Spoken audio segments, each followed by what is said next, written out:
God is telling Jonah to go to the enemy and warn them judgment is coming. And you know what? Jonah is feeling a certain kind of way.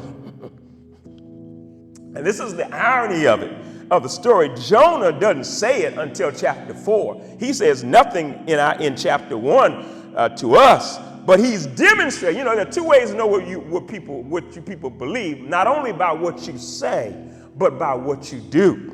Jonah, by his actions, is demonstrating that he refuses to obey God. He ran because he did not want to give a warning to his enemies. Jonah will tell you later he really didn't feel like these people deserve a warning. He really said, if I can put it in his words, what he's going to say later, God, you already know how bad they are. They don't need a warning. You just need to go and judge them. And so if you want me to warn them, my answer is no, I won't do it. Get somebody else. And Jonah takes off running from the presence of the Lord.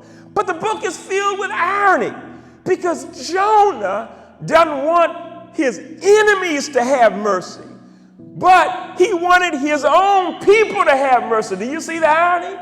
Israel has been given every privilege and blessing by God. God picked them out to be his representatives. God delivered them from Egypt. God overpowered other nations, judged other nations that were against him, and gave them the land. God promised to be with them, protect them. God defeated stronger nations than they were and said, listen, I need a representative people who will obey me and serve me, and I promise to bless your socks off.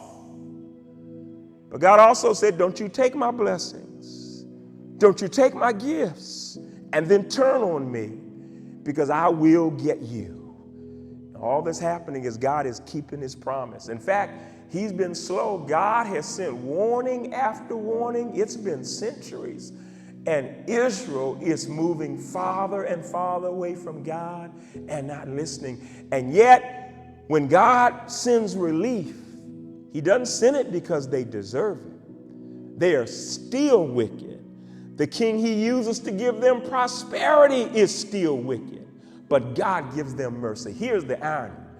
Jonah, you want mercy for your wicked, disobedient people, but you don't want God to give a warning to your enemies that if they don't stop their ways, his judgment is coming. There's an irony in the book of Jonah, that God's mercy is for some people, but not for other people.